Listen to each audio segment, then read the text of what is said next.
Hi everybody, this is Vicky from vickycharles.com and you're listening to my podcast. The show notes from this and previous podcasts can be found at vickycharles.com/podcast.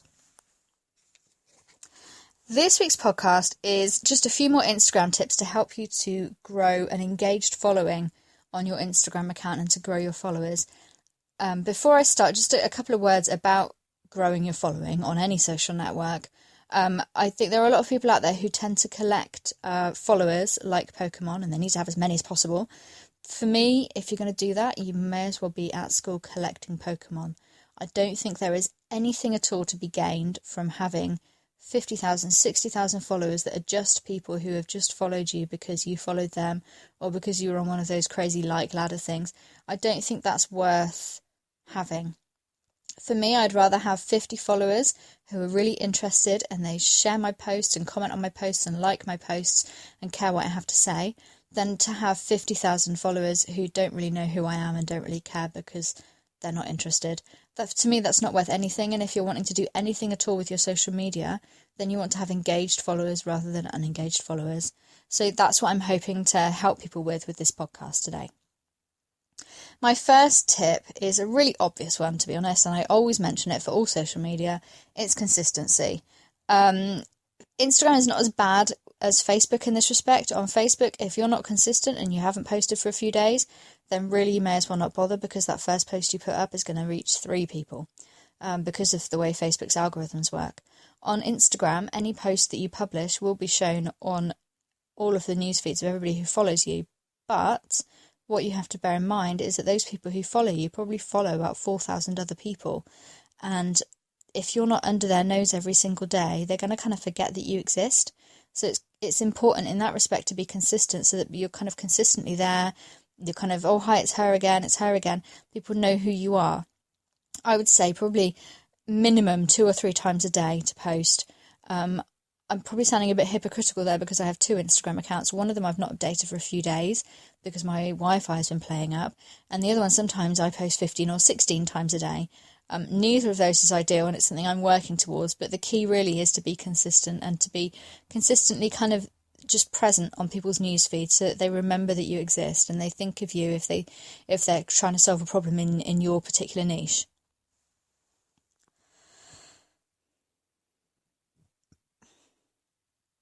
My second tip is to play with your editing.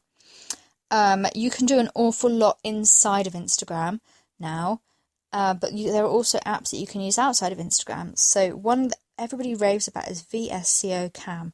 It takes a bit of getting used to because it can be quite technical and it can seem a bit daunting when you first install it. But if you have the time to edit a picture in there before you put it into Instagram, you can really make some stunning pictures. You can also, as I mentioned last week, use the functions under the spanner icon on your Instagram to change things like the colour and the contrast and things like that. And those can work really well. And they can help you to maybe you've taken a picture that would have looked really great if there wasn't a flash glare in it, or it would have looked really great if it was better lighting, or whatever. You can use those functions on Instagram or on another app to turn a photo that wasn't postable into one that actually turns out to be really popular.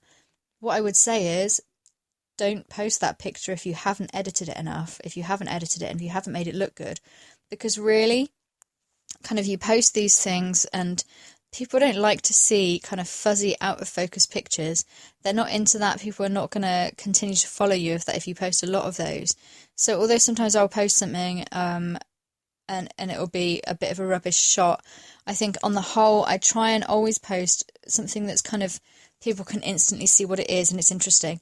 Instagram is absolutely chock full of really bad, out of focus, dark pictures of people's dogs and people's toddlers, which is like, great. You think that picture's cute because you know what was happening when the picture was taken, but for me looking at it, I can't see what was happening. I don't understand why you've posted it and it's not entirely clear, and I'm probably going to unfollow you the next time you do it. And that's a really important thing to bear in mind. It sounds really harsh, but people will unfollow you. It's very easy to unfollow people, and they will just do it because they don't have time in their day to be looking at pictures of things they don't know, not sure what they are. My third tip is about variety. Now, there are two schools of thought really about this. The first one is you hear a lot of people say that you should pick 2 or 3 filters and use only those. And that way you get kind of a look. Your page has a certain look about it. People can recognise your photos because you'll have the same sort of style. That is one school of thought. And the other is that no, you should use every different type of filter and make every photo look different so that there's variety on your page. I honestly couldn't tell you. I don't think there's a correct answer for that. I think it's down to personal preference, but most importantly, it's not down to your personal preference. It's down to which ones your followers prefer, and the only way to gauge that is to try both approaches and to keep a close eye on your Iconosquare to see what happens between the two. And that can be a really great way. Using Iconosquare, as I mentioned last week, can be a really great way of seeing what's worked and what hasn't, and what you should perhaps do more of in the future. There's another side of variety as well, which is the actual pictures that you're posting. Now, I post a lot of pictures of my daughter, and they tend to get a fair bit of interaction because, you know, what can I say? She's gorgeous. If I post a picture of something different, that tends to get a lot more engagement because it's just, I mean, obviously, if you just post 50 completely random photos, none of them are probably going to get much engagement. But if you're always kind of consistently posting the same sort of thing, and then you post something different, it can be really interesting for people, kind of to see your environment, see what it looks like outside, just get out and about and post different things. It can be really interesting.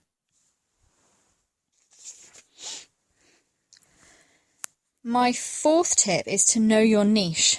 Instagram works really, really well if you want to have a niche account. And a lot of people do have niche accounts where they share only Instagram tips, or they share only fitness tips, or only yoga videos, and people will follow them specifically for that. And then if they then start to post pictures of their dog, people tend to go, oh wait, what are you doing? I was following you because you were giving me fitness tips, or you were giving me great recipes. You know, that dog's cute, but that's not why I followed you. And they'll just unfollow you at the drop of a hat. And that's really important to bear in mind. Maybe not, you know, if you're a parent blogger and you just post all about your life, then post all about your life. But it's important to kind of just bear in mind what the reasons that people might have followed you in the first place. And if you've got a niche account, you kind of need to stick to that niche. But there's also another side to that in terms of sticking to your niche, is to have variety within your niche. So say, for example, I know it's a bit of a stretch, imagine if I had a fitness video niche account and I was posting a lot of fitness videos. Now, I can still have variety within that. So say, for example, I'm posting fitness videos, and in every single fitness video I'm wearing the same outfit and it's the same background, and people are going to start to suspect that I recorded one fitness video 6 weeks ago and I've just chopped it up into 15-second segments to put onto Instagram. People are going to kind of cotton onto that quite quickly, especially if they go to look at your page and see every single thing looks the same. So whatever you're doing, whether it's recipes or whatever, try to have variety within your niche where you're wearing a different outfit, or there's a different background, or you're doing something different, or you kind of look different, your hair's in a different style, you're posting the food on a different plate or with a different background or something so that it looks different. Otherwise it's just, 50 different pictures or videos of pretty much the same thing, and people are not going to be interested. My final point is to repost others, and this is kind of, some people think, why would you do that? But actually, most people will use a reposting app for that as well, and then you kind of get a little watermark at the bottom, but you don't need to. You can just screenshot a picture. And it's really important, though, if you do repost somebody else, you must always credit them and tag them in it so they can see that you've done it. And that will work two ways, because maybe the person that you're following wasn't following you, and if you're reposting their picture, they might come and look and go, oh, that's nice of you, and they might follow you. So it's a great way of getting people to notice you.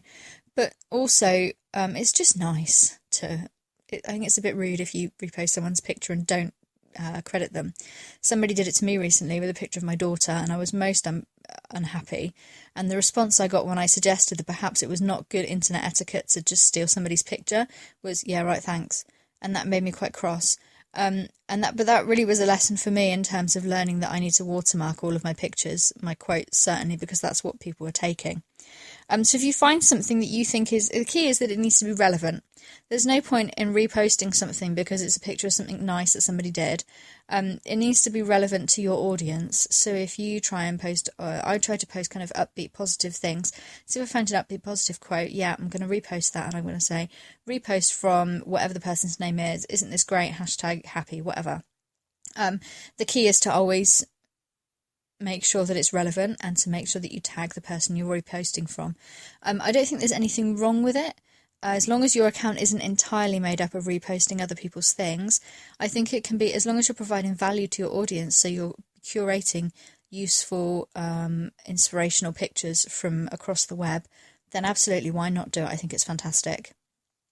So those are my 5 tips to help you to grow your Instagram and to get an engaged following. I do hope you've enjoyed them. Please share this podcast with your friends if you have, because I'd really like to get the word out about it. The show notes for this and previous podcasts can be found at vickycharles.com/podcast. And I'll be back next week. Thank you for listening.